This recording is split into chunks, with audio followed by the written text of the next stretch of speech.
Good afternoon, ladies and gentlemen. Welcome to our panel for this afternoon, Down from the Mountaintop, Authorities and Structures of Power. We're delighted to have an extraordinary and interesting lineup of panelists who I think will be very keeping us awake after lunch here.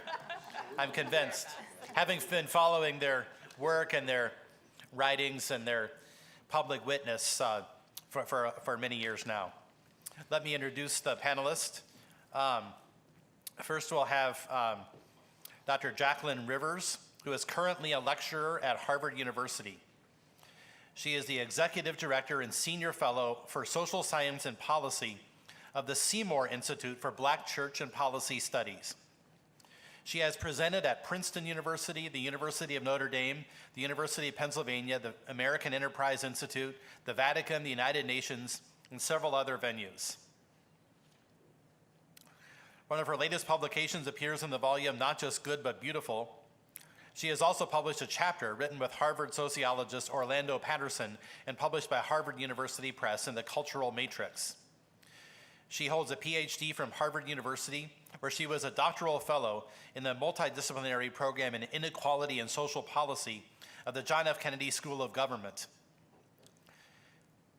Her paper talk today is As American as the Declaration of Independence, ? Social Structure and Higher Powers. Then we have the Reverend Eugene Rivers of the Seymour Institute. Reverend Rivers is pastor of the Azusa Christian Community in Dorchester, an inner city neighborhood in Boston, Massachusetts, where he lives with his wife, Jackie, the first panelist, and their 3 children.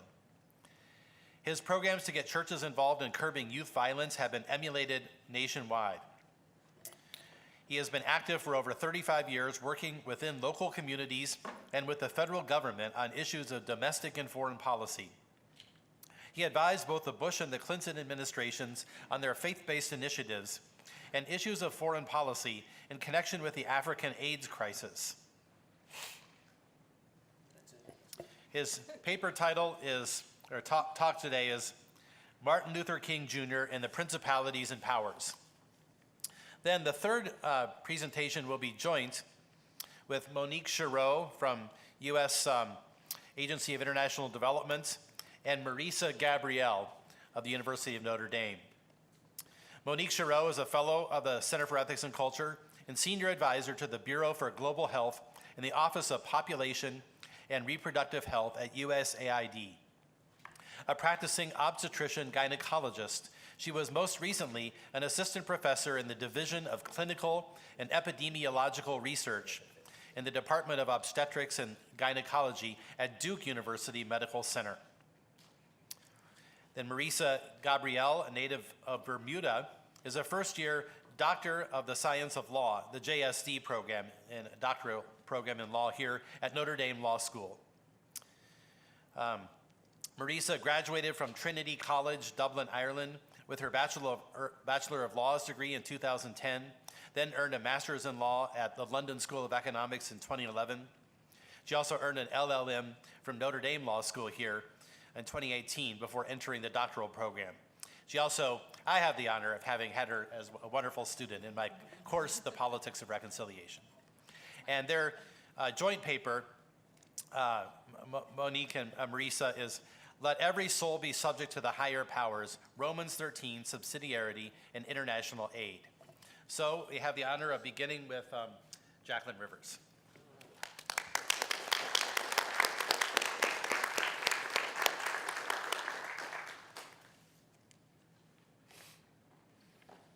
Thank you for coming out, everybody. We're very deeply grateful to the Center for Ethics and Culture for inviting us from the Seymour Institute to come and present and to talk about this issue of higher powers. So one of the things I've noticed is that a lot of people have sort of defined this very differently over the course of the conference. And so I thought I would start by talking about how I see this issue of higher powers. I really saw this from a biblical perspective. The Apostle Paul connects powers and principalities in several places, Romans 8:28, Ephesians 3:10, Colossians 1:16, Colossians 2:15. But the closest thing that he has to a definition is in Ephesians 6:10, where he says, "For we do not wrestle against flesh and blood, but against principalities, against powers, against the rulers of the darkness of this age, against spiritual hosts of wickedness in the heavenly places." And so it's my understanding of principalities and powers really are these spiritual powers which actually are much larger than human life. And an illustration of that is in Daniel 10, where it says, "But the prince of the Persian kingdom resisted me 21 days. Then Michael, one of the chief princes, came to help me, because I was detained there with the king of Persia. Soon I will return to fight against the prince of Persia, and when I go, the prince of Greece will come." So the idea that there are these supernatural powers, which are actually assigned to different nations and regions and human institutions, to me, shapes my understanding of this idea of a higher power. William Stringfellow, a theologian, develops this idea. He says, "What the Bible calls principalities and powers are called in contemporary language ideologies, institutions, and images. A principality is a living reality, distinguishable from human and other organic life. It is not made or instituted by human beings, but as with humans and all other creation, made by God for God's own pleasure. The angelic principalities and powers are fallen and have become demonic powers. That dominion, which human beings receive from God over the rest of creation, including their dominion over the principalities, is lost to them in the fall, and, as it were, reversed, so that now the principalities exercise dominion over human beings and claim for themselves idolatrous worship from human beings." So I don't agree with everything that Stringfellow puts into this definition, but I think he makes an important connection for us, that we're not simply talking about creatures with horns or I don't know what your images of demons might be, but he's saying, look, this is something that exists in the modern world, that things that we think of as institutions are, in his view, principalities. So I would like to refine that a little and suggest that these are supernatural forces which are more powerful than human beings, and that they're assigned to nations and other human institutions. So they're not the institution itself, and by an institution I'm talking about a set of cultural practices, stable cultural practices that assign roles to people in societies. I'm not talking necessarily about organizations. I'm using the sociological definition of an institution. So these institutions have spiritual forces assigned to them. They are not in and themselves principalities, but rather they have principalities assigned to them. And I want to say further that they're demonic in nature. The Bible draws a distinction between angelic and demonic forces. And so fallen angelic forces are demonic, operating in opposition to God. And Paul uses this term, principalities and powers, almost always in terms of the demonic. And as I said earlier, they're assigned to various areas of social structure to different institutions. So Stringfellow has, I think, another interesting insight. He says, racism is not merely an evil in human hearts or minds. Racism is a principality, a demonic power, a representative image, an embodiment of death over which human beings have little or no control, but which works its awful influence in their lives. This is a power with which Jesus Christ was confronted, and which at great and sufficient cost he overcame. So I think he has a really important point here, that one of the principalities at work in this nation is the principality of white supremacy. And I want to connect that very quickly to the Constitution, very briefly. So this is the clause that was stricken from the Declaration of Independence in the first draft that Thomas Jefferson wrote. He, referring to King George III, has waged cruel war against human nature itself violating its most sacred rights of life and liberty in the persons of a distant people who never offended him, captivating and carrying them into slavery in another hemisphere, or to incur miserable death in their transportation thither. He's referring to slavery, which created such an outcry among the southern states in particular that it was struck from the Declaration of Independence. So at the heart of the shaping of the Constitution is this question of white supremacy. It was the source of much debate. And in fact, it leads to what is called the 3/5 compromise, which says representatives and direct taxes shall be apportioned among the several states which may be included within this union according to their respective numbers, which shall be determined by adding to the whole number of free persons those bound to service for a term of years, indentured servants who by this point are all white, and excluding Indians not taxed, 3/5 of all other persons. To whom could that phrase refer? None other than African slaves. And what this does is actually alters the history of the United States because it puts the power in Congress in the hands of southern states, which have thousands, hundreds of thousands of enslaved people who are now counting in allotting the number of representatives in Congress, although they can't vote. So they're actually lending power to the people who have enslaved them. So one of these areas, so I want to look at this idea of how this principality of white supremacy might play out. And want to look first at historic aspects, to just touch quickly on two historic aspects. One is slavery. So just think about the fact that slavery is based on the idea that one person owns another. That furthermore, the person who's owned provides unrecompensed labor. They're going to work to make the other person wealthy. The person who has enslaved them grows wealthy as a result of their labor. And these enslaved people are kept at subsistence living conditions in order to maximize their master's profit.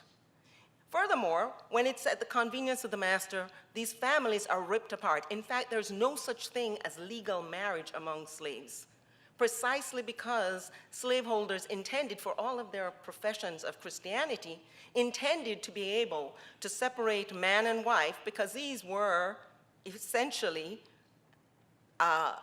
unions. They were marriages in all but law. They wanted to be able to rip man and wife apart when necessary, or sell children away when it suited their purposes, when they needed the money, basically. When the slave trade is stopped early in the 19th century, historians argue about whether, in fact, slaveholders then deliberately breed slaves, because an internal slave trade develops. From the mid-Atlantic to the deep south, slaves are being sold to away, and those slaveholders who had better conditions were, in fact, quite arguably breeding slaves so that they could sell them. This is what you do with animals. You breed horses and cows and other animals. You don't breed human beings in order to sell them. Furthermore, all of these slaves were subjected to unspeakable torture: whipping, branding, cutting off limbs. If a slave was a repeated runaway, it would not be unusual for that slave to lose a leg. Murder, burning, decapitation. These were all of the things. Surely there is something demonic in the very concept of slavery and in the practices that existed in the South. Another historic aspect that I want to argue points to the demonic nature of white supremacy is lynching. In the 1890s, 2 to 3 people were lynched each week. And it's true they weren't all black, but 75% of them were black. In the next decade, when lynching actually decreases slightly, 90% of all of the people lynched are black. Furthermore, it is done in such a way as to really produce torture. This is written by Leon Litwack in Trouble in Minds. He says, he tells a story of a woman who hears that her husband has been lynched. In response, her name is Mary Turner, and she was 8 months pregnant. In response to hearing that her husband was lynched, she vowed to find those responsible, swear out warrants against them, and have them punished in the courts. For making such a threat, it's almost too horrible to read.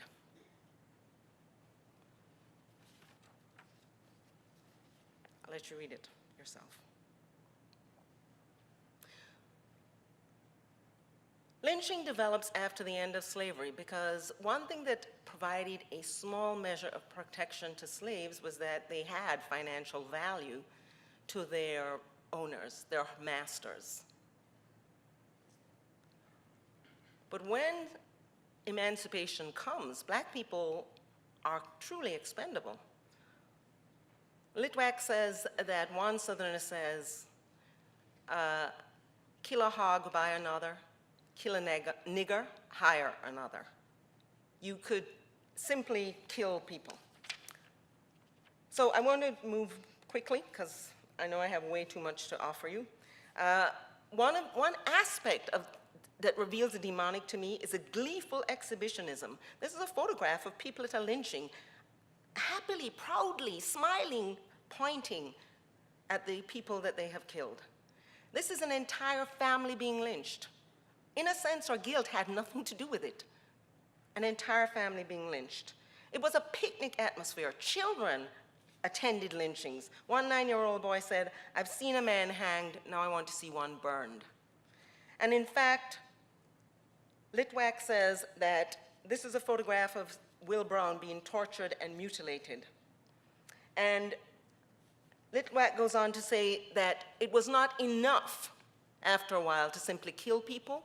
It was necessary to torture them. Ordinary modes of execution and punishment were deemed insufficient. They no longer satisfied the emotional appetite of the crowd. The victim needed to be subjected to extraordinary torture and humiliation. Corkscrews were used to rip out flesh. Souvenirs in the form of testicles or fingers were cut off very often when people were still living for people to take away. Agony was prolonged, sometimes for up to 7 hours. So on one hand, I think there is historical evidence that points to the demonic at work in white supremacy. But I think there's also another troubling aspect, because it's easy to say that was then, this is now. But sociologists find that there are persistent and mutable social structures. So the idea of white supremacy continues to mutate. It takes on new forms over the course of history, but it is not defeated. So you go from slavery to Jim Crow and the ghetto. With the end of slavery, you have the black codes, which actually allows white planters to re-enslave black people. Because if a black man was vagrant, if he was standing on a street corner, he'd be accused of being vagrant, he'd be thrown into prison, and then he would be forced back into working on a farm. Sharecropping was almost slavery by another name. You had whole families held hostage in debt peonage. You couldn't get out of debt no matter how hard you worked because, first of all, you couldn't read, so you couldn't tell how much you owed the master. You couldn't do math, so you didn't know if, in fact, you had paid off the debt. And if you had the temerity to send your son to school, and then he came back and said to the master, "No, you're actually overcharging us," that son ended up dead, according to Litwack. So people were trapped. And if they did move north, which that was one good thing that with the end of slavery, that there was mobility. So black people moved north in search of opportunity, but there they'd find themselves locked into ghettos in the inner city. They would find that they weren't able to advance and that they were suffering economic domination because they were forced into the most menial, least skilled jobs. And even when they had skills, they weren't allowed to have the jobs for which they were qualified. So slavery mutates into Jim Crow and into the culture of the ghetto, but white supremacy continues to reign.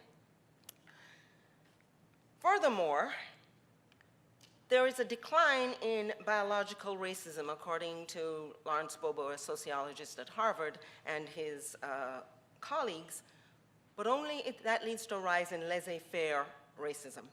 There's a decline in blatantly racist attitudes. So if you follow the surveys over the course of the 1940s to 1980s, when sociologists posed the question, are black people less intelligent than white people? The answer would be no. But if you give them a scale and ask people to rate intelligence, they're consistently rating blacks as less intelligent. And there's a rise of cultural racism. Instead of recognizing the impact of enduring structural disadvantage that came not just from slavery, but I wanted to go into, but I won't have time, an excellent book by Ira Katznelson, when affirmative action was white. And he talks about the way in which the US government engineered the success of the white middle class and the very deliberate way in which blacks were held out of that. But what happens now with this rise of laissez-faire racism is that white people blame black people for their situation, for being socially disadvantaged, economically disadvantaged, without taking into account the structural barriers that they had experienced, not just under slavery, but in fact continuing throughout the history of the United States. How am I doing for time?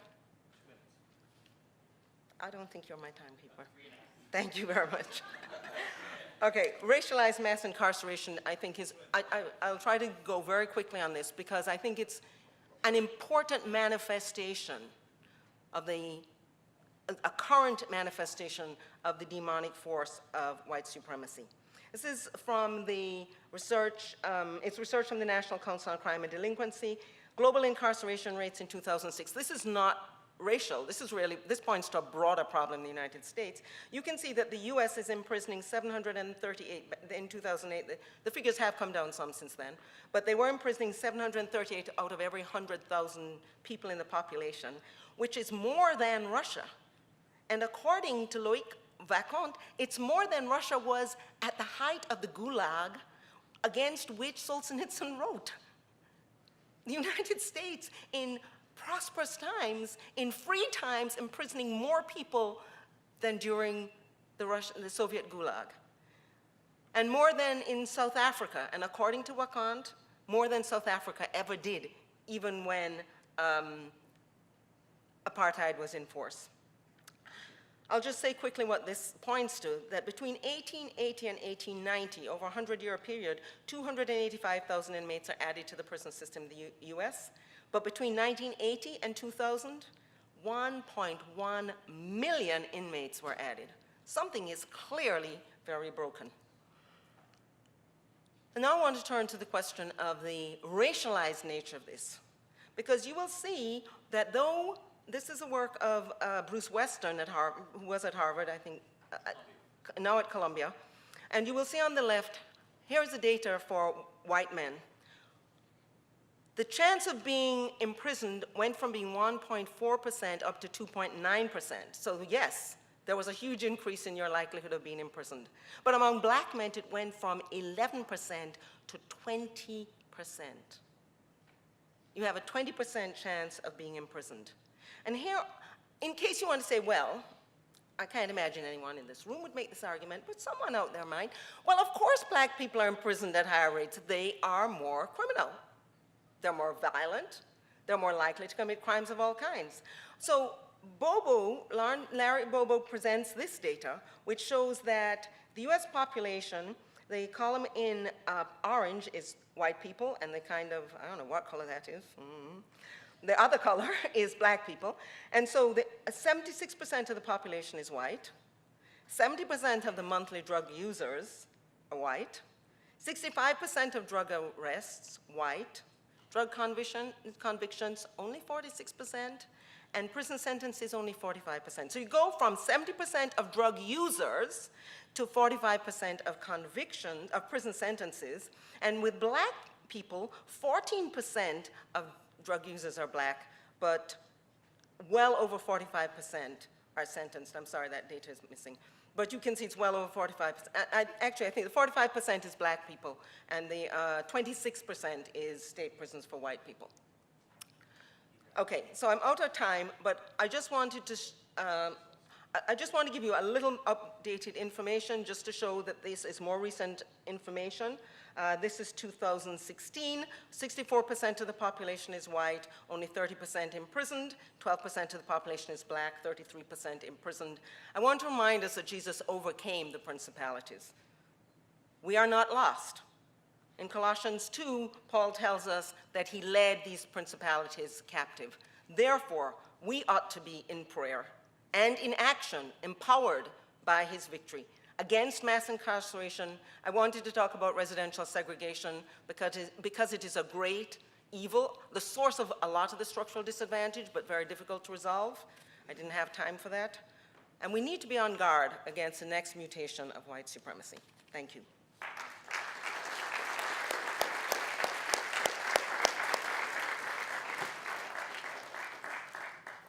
That's why you need the Holy Spirit.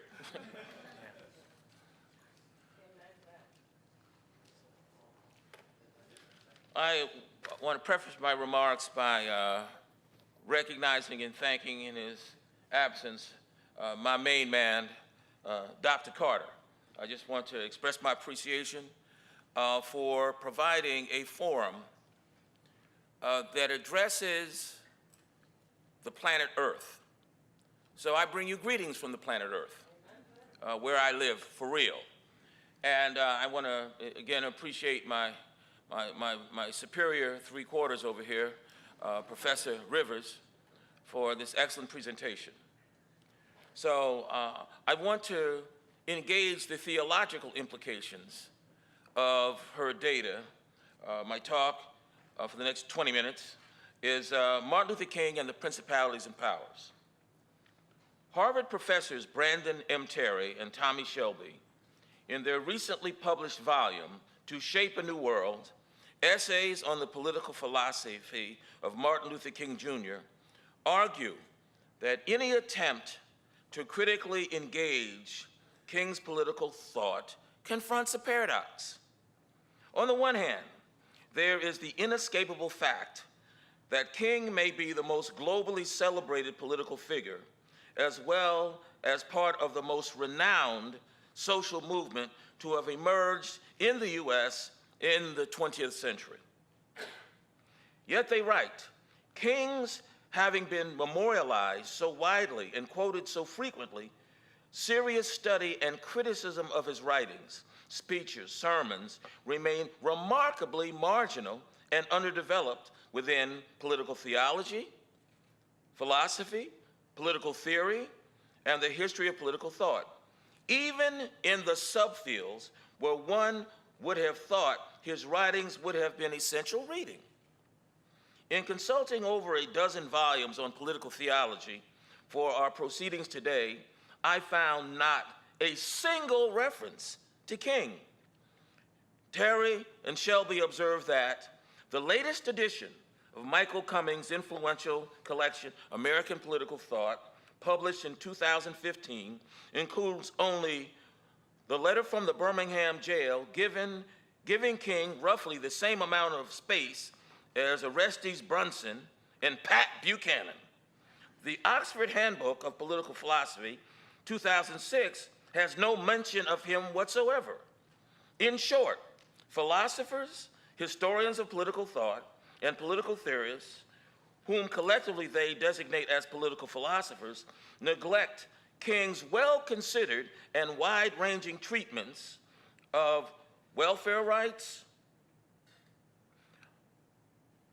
economic inequality, poverty, love, just war theory, virtue ethics, political theology, violence, imperialism, nationalism, reparations, and social justice, not to mention his more familiar writings on citizenship, racial equality, voting rights, civil disobedience, and nonviolence. They argue that these dual phenomena of ritual celebration and intellectual marginalization are connected, and their entanglement presents both an immediate obstacle and a significant risk to any scholarly adventure that aims to examine King's political and philosophical arguments with rigor, clarity, and intellectual integrity. To properly situate King's political theology, one must have a background and context. Cornel West and Gary Dorian agree that Martin Luther King was the most significant, successful, organic intellectual in American history. This is a large claim. However, what is indisputably true is that King worked harder and sacrificed more than any other political theologian in the 20th century.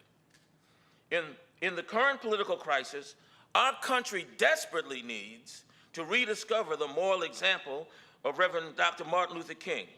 His writings on the topic of nonviolence provide a path for us to begin to accomplish this. His commitment to a loving nonviolent struggle and protest were a principal response to the verifiable injustices against defenseless Black people in this society. Yet, 50 years after his prophetic life, the philosophic and politico-theological import of this singular figure of the 20th century has not been sufficiently examined, despite the excellent scholarship which has been published this year. From King's conception of agape love and nonviolence sprang the equally weighty responsibility of confronting those responsible with the call to end the system of what can only be called racial terrorism.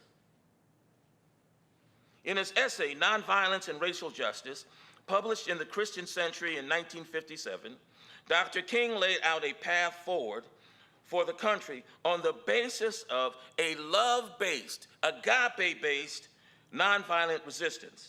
He wrote, "At the center of nonviolence stands the principle of love.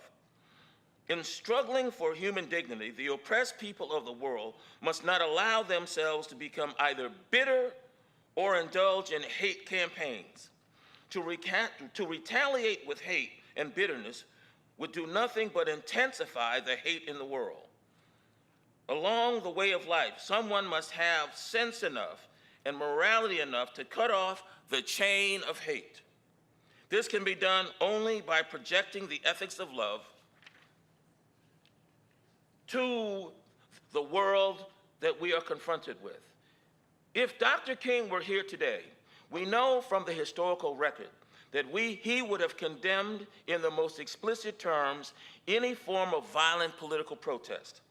He would have condemned both the program and the violence of the neo-Nazi, white supremacists, and other hate groups.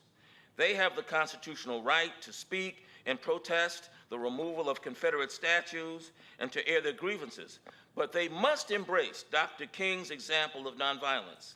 King would have spoken up clearly on all of that. In fact, his entire program was designed to show the moral and political bankruptcy of those who traded in racism. King would not have sanctioned the violent actions of extremists such as Antifa either. They are just as deplorable and equally intolerable. If they seek to resist racism, they too must adopt Dr. King as the exemplar of righteous resistance. For Dr. King, nonviolence did not mean staying silent. It meant speaking and acting against racism while avoiding the violent tactics of the racists. Now as then, we as a country must choose whether we will overcome deep racial and political divisions with truth, justice, and forgiveness, or deepen them with racial hatred and violence. Concrete examples, and this is important, y'all, concrete examples of forgiveness continue to show the importance of heeding the better angels of our nature. And let me pause here on this point. Dr. Rivers made a very, very powerful point in terms of talking about the demonic. And I want to argue that the only way to properly conceptualize the current political and cultural impasse is to draw upon the biblical ideas, because just in this meeting, without the power of God, it is not really possible to engage the breadth and depth of the social pathology and sadism of white supremacy. Part of the difficulty in this country is that we do not have the proper context and spiritual resources to engage the issue. She could not even read the Litwack quote because it is so profound, so psychologically and emotionally disorienting that you read it and you just withdraw because your mind can't engage in that level of violence and sadism. It is only with a much deeper and robust conception of the Spirit and the power of the Spirit that we can even have the conversation. Part of what has happened over the last 50 years is that conservatives and liberals have both failed in their ability to have the appropriate conceptual, philosophic, and spiritual framework for the discussion. So liberals say that the conservatives are racist, and conservatives simply return the compliment. In neither case is there an introduction of a new conceptual framework which would equip people spiritually and psychologically to engage this stuff. See, the truth is, this is so horrific because it is in fact demonic. We're dealing with immaterial spiritual forces that your brain is not qualified to engage. No, this is a powerful thing. No, she says, in fact, it's just so powerful as she brought up the quote. It was so disarming and arresting and horrifying that she had to withdraw. And in two cases, I have to say this, liberals and conservatives have a unique binary unity in their inability to recognize the spiritual nature of the crisis. This is part of the problem that has plagued the United States from its conception. And not until the sophisticated intellectuals recover a more radically biblical conception of Christian biblical pneumatology, we will continue to fail, and in both cases, conservatives and liberals will continue to lie or simply evade the profound truths which now confront us. And it's true. We're not sufficiently radically biblical in our understanding of the nature of the power of the Holy Spirit. Somebody say amen. Amen. Now, I got about maybe 7 minutes, so let me get this thing moving. Watch this, watch this. I want people to pay attention. How many minutes I got, man? What I got, man? What, a minute and a half? 8.5, okay, all right, we're good. I can bring it home, all right. In Charleston, South Carolina, in 2015, the congregation of Mother Emanuel AME Church reacted unbelievably with love and forgiveness to an act of domestic terrorism. That's the only power of the Holy Spirit. It's the only power of the Holy Spirit. I don't even want to hear the conservative left-right thing. That's useless, conceptually, politically, and intellectually. It was the power of the Holy Spirit at Mother Emanuel that gave those people the capacity to embrace with love. They didn't deny it. See, liberals and conservatives, they pick and choose the things they want to deny and avoid and omit. These people, as people of God, showed the world, not just America, the world, what the power of God can do. They evoked the tradition of Martin Luther King.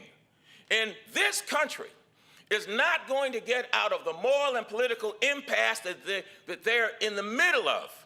Partisan politics is just in an advanced state of decay and irrationality. And it will only be the power of God as the church reclaims its own teaching on the role of the Holy Spirit as the instrument for reconciliation, truth, and justice. So watch me here. And it can't just be reconciliation. There's some people that want to lie about the history and evade it. And let's just have a group hug. No, that's not the way that works. Let's go proceed. I got like 6 minutes, y'all. Let me bring this thing in. The pastor and 8 members of the congregation were murdered immediately following a prayer meeting which the killer had attended with them. Their reaction stood in sharp contrast to the urge to retaliate and that has met violence elsewhere. Terrorist, I repeat, terrorist, Dylan Roof had wanted to launch a race war, but the forgiveness expressed by the families of the victims and the congregation affected meant that love ended the outbreak of racist violence. Only the power of God. Only, come on, somebody need to give God some praise. Only the power of God will equip you to engage that. The church community reminded us of the truth of Reverend King's words 50 years ago in Where Do We Go From Here? Returning violence for violence multiplies violence, adding deeper darkness to a night already devoid of stars. That's talk about some elegance, right? I mean, I like social distancing, but King's doing pretty good here, right? He's up there with your boy, right? Right? Darkness cannot drive out darkness. Only light can do that. Hate cannot drive out hate. Only love can do that. The forgiveness shown by the community of Mother Emanuel captured the attention of the world, because hatred and revenge are often easier paths to follow than those of love, nonviolence, and forgiveness. I just want to sort of wrap this up because I know we got limited time here. But I want to sort of end on a key point that is so essential. Christians today must adopt a more discerning posture and a supernaturally informed wisdom, recognizing the hold that the principality of white supremacy has on the United States. We must first be committed to honesty. Denial, evasion, an unwillingness to engage the truth. We will not have reconciliation without the truth. You don't ask a man to forgive the scars on his back and deny that it happened and just fast forward to reconciliation. See, truth and justice must be bathed in love and forgiveness. There's got to be some hard conversations, because the United States for the last 400 years has been evading and trying to get around it and never having the direct, honest conversation that the Bible says, the truth will set you free. The truth will set you free, and we've got to have that commitment. I want to bring this thing home here. We need a political theology of the Holy Spirit. I'm going to say that again, y'all. We need, because you're fancy, kind of Catholic intellectuals here, you're high concept people, right? We need a political theology of the Holy Spirit, building on the best traditions of Martin Luther King, incorporating a radically biblical understanding of intercessory prayer. I'm going to say that again, so some of you high concept people, right, y'all missed that because y'all ain't got developed prayer lives. I'm going to say that again. Incorporating both a radically biblical understanding of intercessory prayer and solidarity with the poorest of the poor.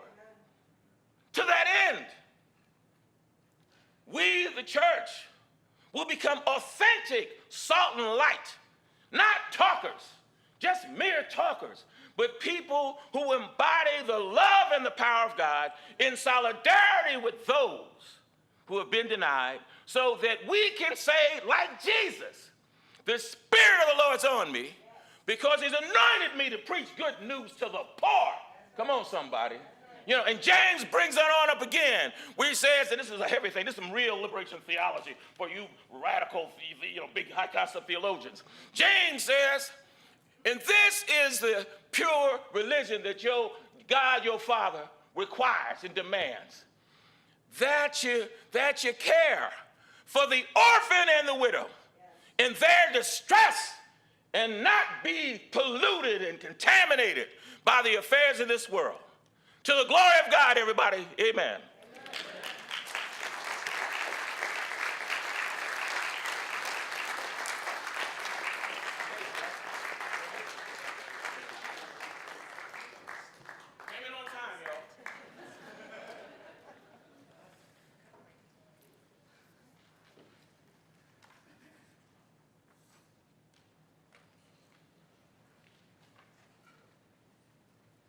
Good afternoon. It's always an honor to be here.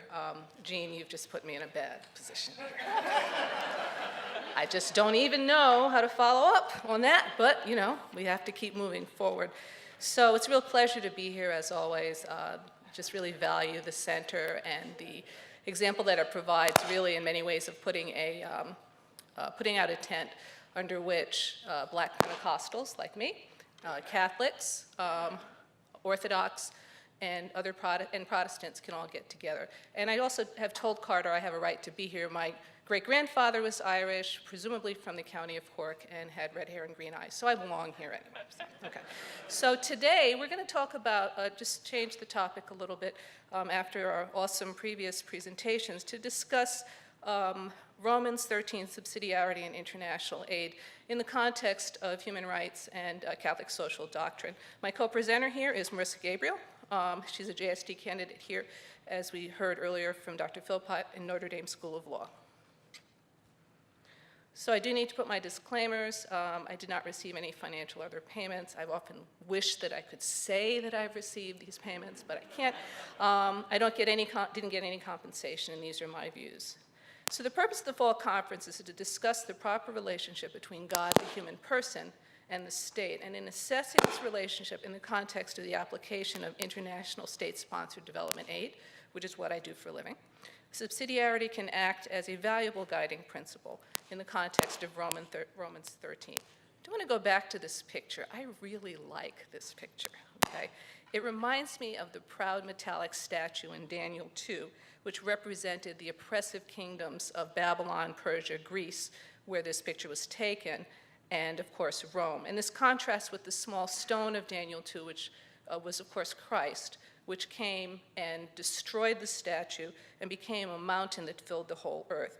And as Alexander Solzhenitsyn noted, kingdoms that operate on principles opposed to God and do not respect the dignity of the human being will fall, but the kingdom of Christ will prevail. And so Romans 13, we're all familiar, let every soul be subject to the higher powers. Paul's writing to the Romans, arguably, not inarguably rather, an oppressive state, and asking Christians to submit to the state. But he also says that in submitting to the laws of the state, as long as the state did not demand our ultimate allegiance, we as Christians do things which the state cannot or would not do, feeding the hungry, caring for the sick, and saving children that are left to die. This is what set the first century church apart from every other civil and religious organization. And then in a sense, the people in that time, we could say that they were functioning as a subsidiarity. I'm going to turn this over now to Marissa to continue our discussion. Thank you so much, Monique, Dr. Shiro, and it's an honor to be part of this prestigious panel as a student, so thank you for giving me the opportunity to present on this important topic. So carrying on from what Dr. Shiro has opened with, this presentation is going to be about subsidiarity as a guiding principle for international state-supported aid. We're trying to outline a framework for state-sponsored development aid that respects the dignity of the human person. And the fundamental question that we're addressing will be, what should be the proper posture of state-sponsored development aid organizations vis-a-vis the states that they're aiding? So what are the tensions here that are kind of inherent in one state giving aid to another? As Danini and Maneri put, I think, quite poignantly in this quote, there's a problem here that aid is viewed as a northern humanitarian venture that is kind of bringing in certain values and baggage along with any aid that it's providing. So northern humanitarians also need to listen more, learning from the resourcefulness, resilience, and coping strategies of the lower or the other state communities that they're trying to aid. Pope Benedict has also highlighted this tension when he said, such aid, whatever the donor's intentions, can sometimes lock people into a state of dependency and foster localized oppression. So how can subsidiarity help us to mitigate these tensions? We're going to focus on three specific areas that subsidiarity can help. So the first one is that subsidiarity can give content to the obligation of the donating state. Secondly, subsidiarity can help to offset the risks that are associated with the inherent asymmetry of power between the donator and the recipient state. And thirdly, subsidiarity can help emphasize that all state aid should be temporal. It shouldn't be permanent. Just to clarify terms, I'm a lawyer, so this is always our starting point. What are we actually talking about? So we're focusing here on state-sponsored aid, not private aid, and we're focusing on development or growth aid as opposed to humanitarian aid, or what we would all kind of understand as disaster relief. So what is subsidiarity? Subsidiarity is a term stating that each social and political group helps smaller and more local ones accomplish their respective ends without arrogating those tasks to themselves. So the principle of subsidiarity recognizes that there are different authorities and agents that have proper roles that are separate from each other, and that both work together with a view to the common good. So within this definition, there's kind of a broad recognition of two different obligations within the principle of subsidiarity. So the first one is an obligation a negative obligation not to step in where aid is not needed. And the second one is a positive obligation to step in where aid is needed. So it's important to remember that subsidiarity is connected to other specific principles. It can't really be viewed as operational in itself. And I'm sure many of us are familiar with these other principles. The first one is personalism. So this is the idea that the state exists to serve the individual, human person, and persons as communities. And from personalism, we also get the idea that the state isn't conferring dignity, rather it's respecting the dignity and protecting the dignity of the human person. The second principle is this idea of the common good. So within that, each of us should exercise our rights in a way that contributes to the general welfare of our community.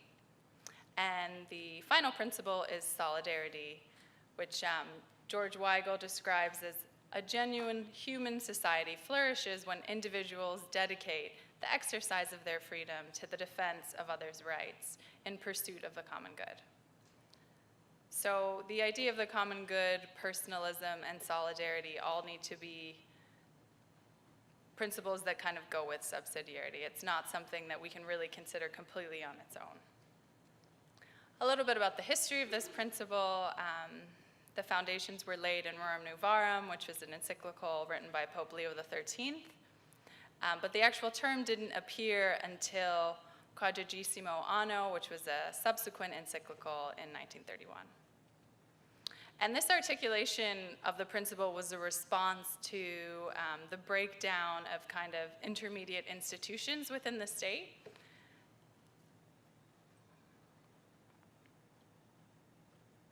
And here's the actual wording from Quadragesimo Anno that I think it's just useful to read. So, therefore, those in power should be sure that more perfectly a graduated order is kept among various associations in observance of this subsidiary function. Okay, so what's our starting point? I'm starting from the premise that there is an obligation, a moral obligation for wealthy states to give their superfluous resources to the poor.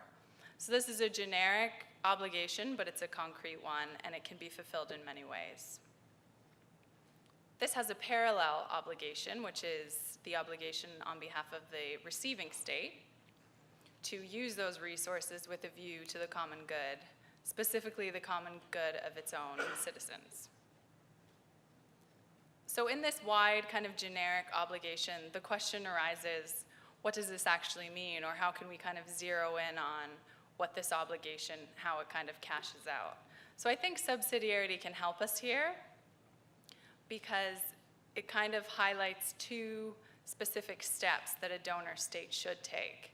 Firstly, local input should be sought in regards to who actually within the receiving state should get the aid. And secondly, there should also be local input as to how the specific goals and programs should be implemented. Of course, there's exceptions to this.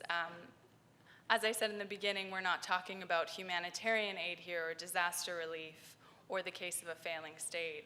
Different considerations come into play there because beneficiary states, those receiving the funds, may not have the same capacity to act in the common good of its citizens. So in those cases, the international state-sponsored organization should take more of a prescriptive role. So the second kind of tension that subsidiarity can help address is this inherent asymmetry of power. And this is something that exists on its own. It's neither a good thing nor a bad thing, but there are risks associated with it, mainly the risk of manipulation and exploitation on behalf of the state giving the funds. The third and final tension is in relation to the length of aid and the problem of dependency. So using this principle of subsidiarity, we can also build a case for temporality of aid because dependency removes any ability for the local recipient state to exercise self-determination and creativity in addressing how the aid should be used. So here's an example of the problems that can come about through the creation of dependency. So there's a state in central sub-Saharan Africa, and so this is an example from a state-sponsored aid organization. And the specific state had been receiving food. Sure, many of you have seen photos of these, but food was literally falling from the sky for a number of years in this specific state. And when workers on the ground started to try to move from food dependence to agricultural projects, some of the farming community said, farming's very hard. Why should we farm when food literally falls out of the sky? And the local farmers were then looking for a justification to farm their own food.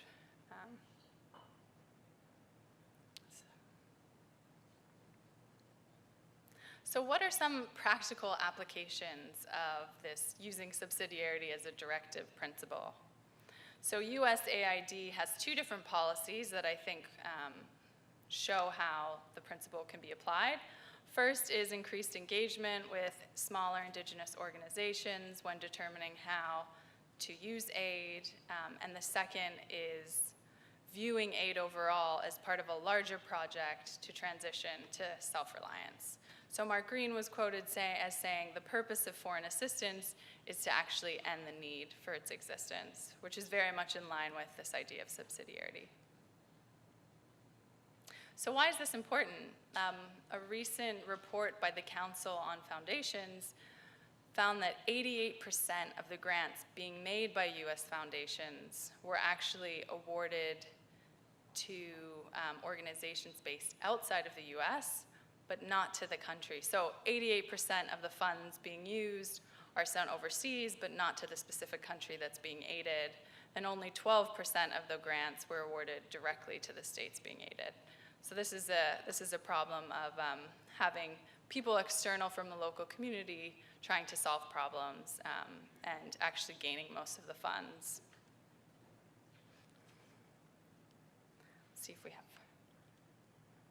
I think we have time. So this is a example of subsidiarity, bit of a shameless plug, but see what you all think about it.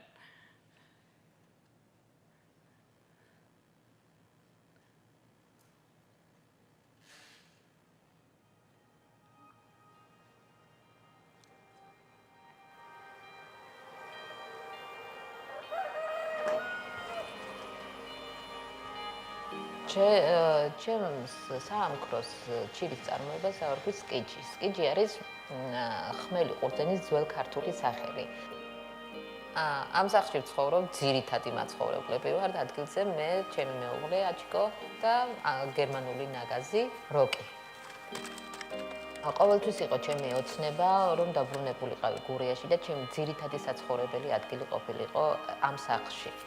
ამიტომ აწარმოე მომცამისის საქართველოს მომცამისის საშუალება მე რომ დაბრუნებული, რომელიც ჩვენი გადასახადებიდან დაფინანსდა.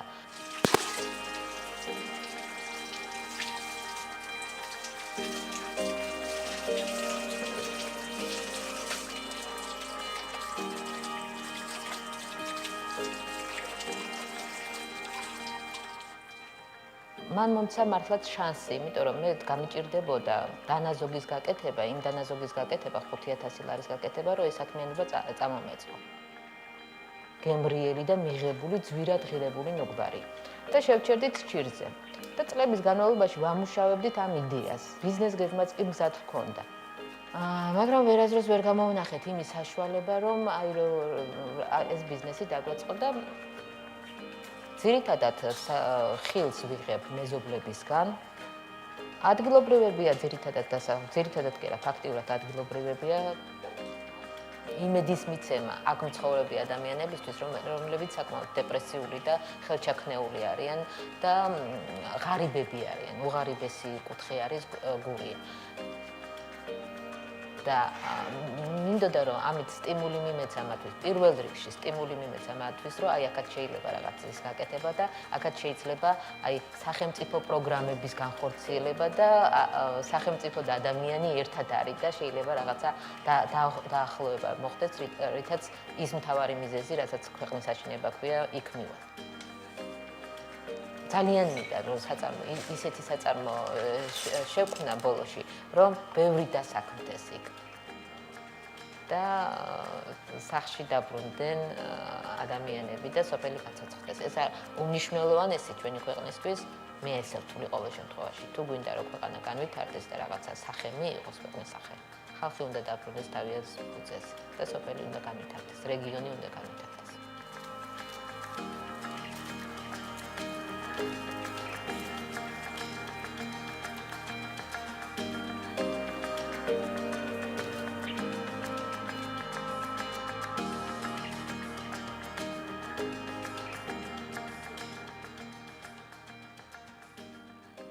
Okay, that's our shameless infomercial. I regret nothing.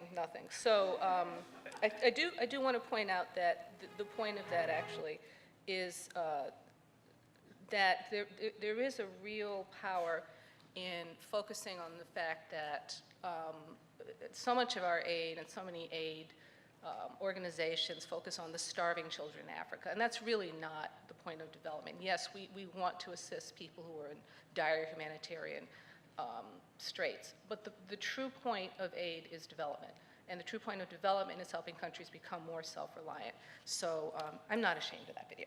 So just to conclude, the dignity of each human person requires that the personal freedom and initiative of each individual, like this lady here, and I just love the picture of the icons in back of her as she was speaking, and each lower order community of individuals be respected. This can better be achieved within the context of state-sponsored development aid using the directive principles of solidarity. Thank you.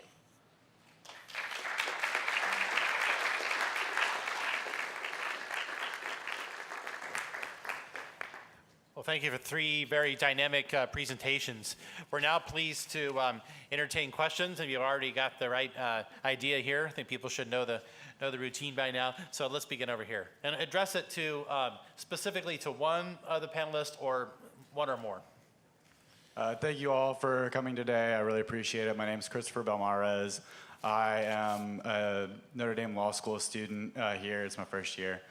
My question is for Dr. Rivers and for Reverend Rivers. So Dr. Rivers, yours kind of set out this way to identify these demonic structures and recognizing their inherent demonic natures.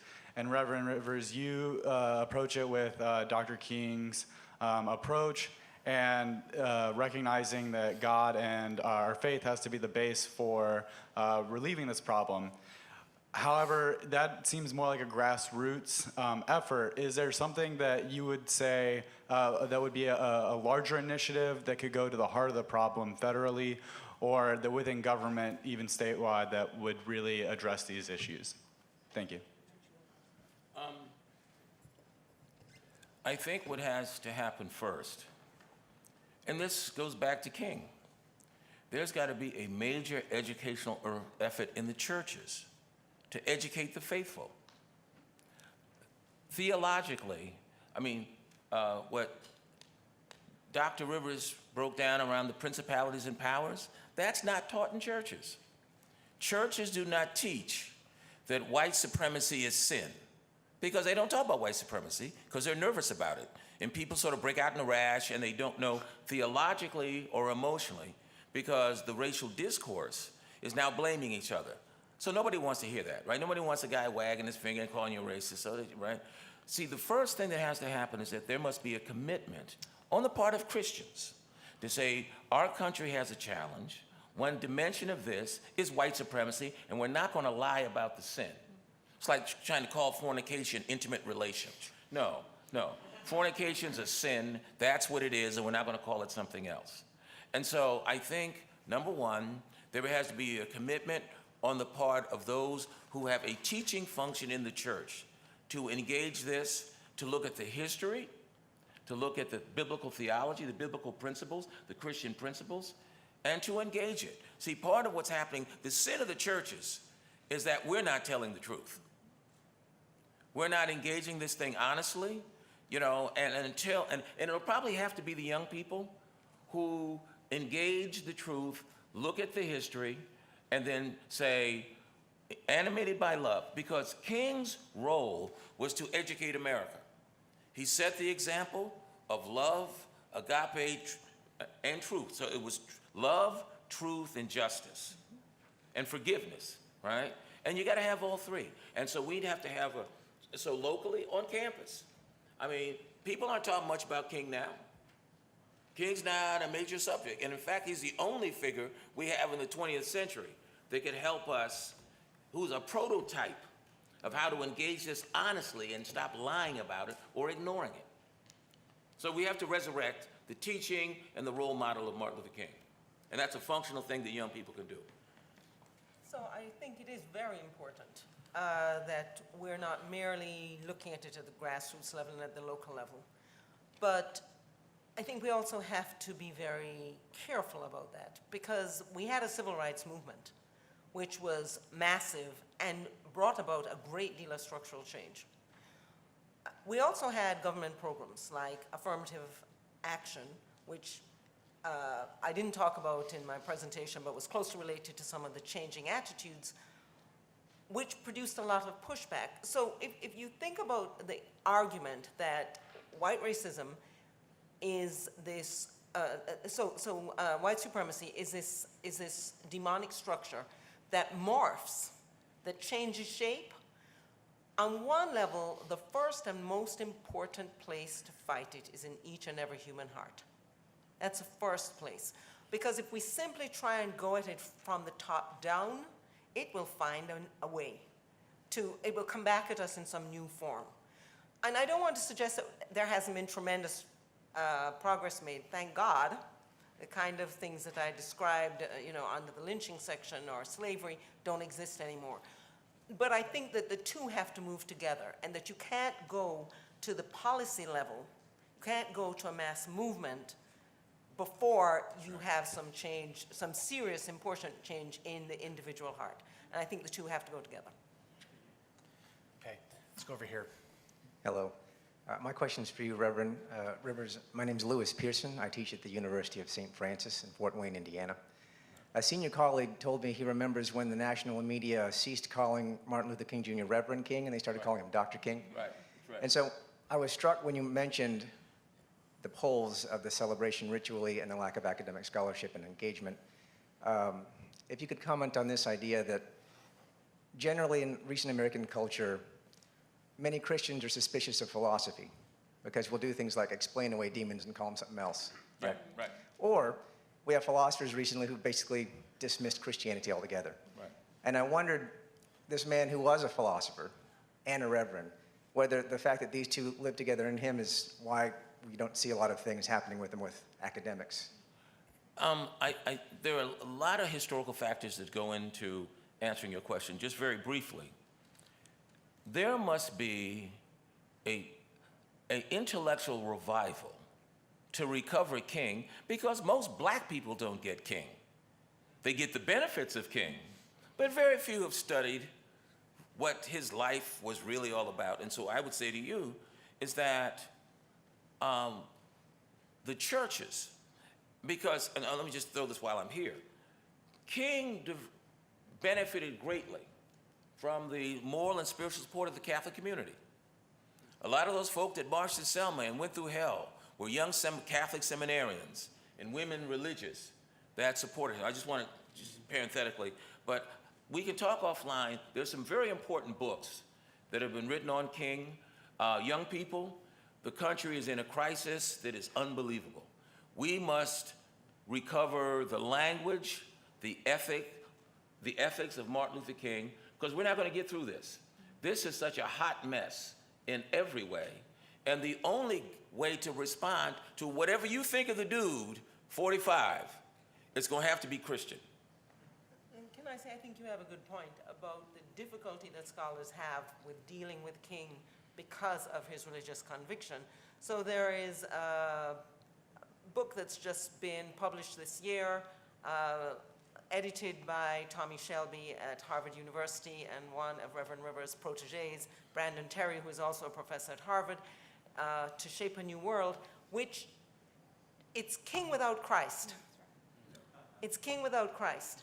And so even though it's a good scholarly effort, and you know, I applaud Brandon for having done this, we really need scholars who are going to grapple, like I think Gary Dorian does more successfully in his book on King, with the two aspects of the man, that there is this philosopher and pastor, and that his religious conviction is real, and that you cannot divorce the two. Right. You can't understand. I want to put something practical on the table. One of the best places where there should be a national conversation about Martin Luther King and faith and political theology is Notre Dame. Yeah, I just want to put that out there. I just want to put that out there. Notre Dame, you're the hot ticket, you're the cat's meow, you all of that, right? Right. Exactly. Yeah, exactly. So I want to just issue a challenge that speaks to your point, brother. There needs to be a major, serious, because Notre Dame's in a unique position because it's Notre Dame and it's faith. There is a long history of King working. In fact, there's a big poster out there, right out there in the lobby, right? Mm-hmm. Okay, right. Young people, push your institution to honor King and help the country. That's a great idea. That picture is iconic. It's Exactly. all over campus. There's actually a statue downtown that's been instituted that shows that scene. It's made into a statue. So this is a very, very important idea. It should be followed up. Let's go upstairs. Hi, my name is Patrick Mitchell from Hillsdale College, and this is a question for Dr. Rivers. I was wondering if you could briefly comment on the housing disparity that you mentioned but were unable to talk about in your lecture, just because it's something that has interested me and I would like to know much more about it, or if there are any sources you would suggest for good statistics, because the rest of your talk was filled with some phenomenal statistics. So I was wondering if you could comment on that. Thank you. So, Massey and Denton, American Apartheid, a great book if you haven't yet looked at it, on residential segregation. Charles Zubrinsky also has a local study of residential segregation in Los Angeles, or in the Los Angeles area. The key problem is that there's been study after study that shows that black people would like to live in integrated neighborhoods, in neighborhoods that are not predominantly white, but are perhaps more close to 50-50.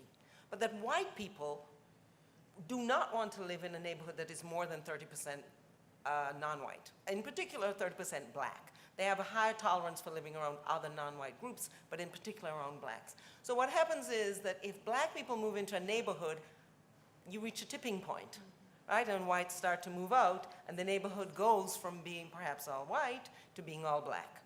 And typically what happens in that situation is that there is a connection between, so city services then tend to be worse and fewer in these black neighborhoods. In particular, probably the most troubling problem is education. So the schools in these neighborhoods tend to be really underperforming, and so you have black kids who don't have access to education. And right now, if you want to have a life in the United States, you had better have an education, a good education. So residential segregation is tightly tied to economic disadvantage among black people. And the other thing I would add is even when black people have a certain level of income, which should allow them to buy homes in more prestigious neighborhoods, you will find that the data show that blacks never live with, their neighbors don't have the same level of income they do. They have a higher income than their surrounding neighbors. They can't live in as good a neighborhood as a white person with that level of income could live in. And some of that has to do with steering among real estate agents who direct black people into certain neighborhoods. And I don't think sociologists understand all of the factors that are at work, but you cannot say to people, you can't say to white people, you have to go and live next to that black person, all right? That is simply not going to work. So what kind of policy initiatives can we put in place that would allow blacks to live in better neighborhoods, have access to better schools, and there are better life chances? It's a very difficult problem.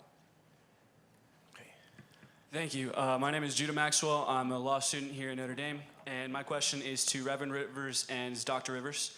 And you note, Dr. Rivers, in your talk that many, if not most, of America's traditional cultural institutions, education, the prison system, and many others are all founded on white supremacy, on that presupposition, almost born in white supremacy, if you will.